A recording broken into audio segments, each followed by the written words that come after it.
असल में शंकराचार्यों का ही योगदान है कि आज रामलला अपनी जगह पर बैठने के लिए वातावरण बना हुआ है।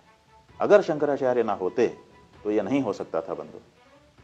और कैसे नहीं हो सकता था, उसके दो कारण आपको बताते हैं। जी, जो लोग ये कह रहे हैं कि हम राम को लाए, उन लोगों से पूछिए कि आज राम अगर वहाँ पर बैठने के लिए अवसर बन रहा है जी, तो ये कैसे बन रहा है? ये सड़क पर चिल्लाने से बन रहा है कि न्यायालय के फैसले से बन रहा है? तो आपको स्पष्ट हो जाएगा कि सड़क पर चिल्लाने से कुछ नहीं हुआ, लेकिन न्यायालय के निर्णय से हुआ। लेकिन महाराज जी उसमें कहा, एक अब आप नहीं सुनोगे, एक सेकंड, अब आप सुनोगे नहीं? नहीं, मैं सुनूंगा, नहीं, मेरा सुनो। आप क्यों सुनते नहीं हो? आप जब आपने पूछा कि कहा जा रहा है कि योगदान क्या है और हम योगदान बता रहे हैं तो आप जी, अच्छा, ठीक, सुनना चाहते हो? जी जी, क्यों नहीं सुनना चाहते हो? जी जी, बताइए। क्योंकि आपको योगदान बताना ही नहीं है, केवल प्रश्न उठाना है। नहीं, मैं तो इसीलिए शंकराचार्यों के योगदान को आप लोग सामने रखना ही नहीं चाहते हो। हम इसीलिए आपके पास, तो फिर आप क्यों बीच में टोकते हो? एक सवाल आ गया था। अच्छा, क्या सवाल? पूछ लो। सवाल ये था, नहीं पहले आप अपनी बात नहीं पूछेंगे, अब बोलो। टोक देने के बाद क्या बोलना? नहीं महाराज जी नाराज नहीं होइए, थोड़ा सा भाई नाराज होने की बात कर देते हो आप। शंकराचार्यों के योगदान को क्यों मीडिया नहीं दिखाता है? बिल्कुल, आज क्यों नहीं दिखाता मीडिया? आज आप पूरे एक दुनिया भर के सामने ये प्रश्न क्यों नहीं ले गए? आप बताइए, आप बताइए। हल्ला मचाने से फैसला हुआ है, सड़क पर आंदोलन करने से फैसला हो गया है, न्यायालय में प्रमाण प्रस्तुत करने से फैसला हुआ है। वो प्रमाण किसने प्रस्तुत किया, किसने पैरवी की? 90 दिन की बहस हाई कोर्ट में हुई थी जी, वो कुल टोटल, जिसमें से 50 दिन मुसलमानों की तरफ से हुई थी, 40 दिन हिंदुओं की तरफ से हुई थी। उसमें से 24 दिन हमने बहस की है, शंकराचार्य ने 24 दिन लगातार 350 से ज्यादा प्रमाण रखे हैं।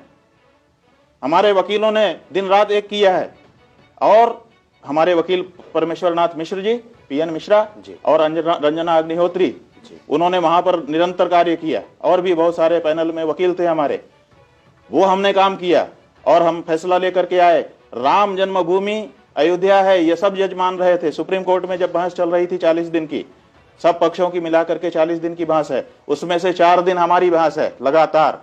अब आप बता दीजिए कि भारतीय जनता पार्टी जी, विश्व हिंदू परिषद, राष्ट्रीय स्वयंसेवक संघ या इसी तरह का उनका कोई साथी संगठन क्या पक्षकार बना था न्यायालय में? नहीं, बिल्कुल नहीं बना। तो क्यों नहीं बना था? तो कैसे उनका हो गया? और अगर वो कहते हैं कि हम किसी पक्ष को पीछे से समर्थन कर रहे थे, तो वो बता दें कि उनके वकीलों ने कितने दिन की बहस की है। चाहे वो किसी का नाम ले दें, अपने किसी वकील का नाम बता दें कि हमारे वकील ने इतने लंबी बहस की है। क्यों नहीं सुना गया न्यायाधीशों के द्वारा इनकी बहस को?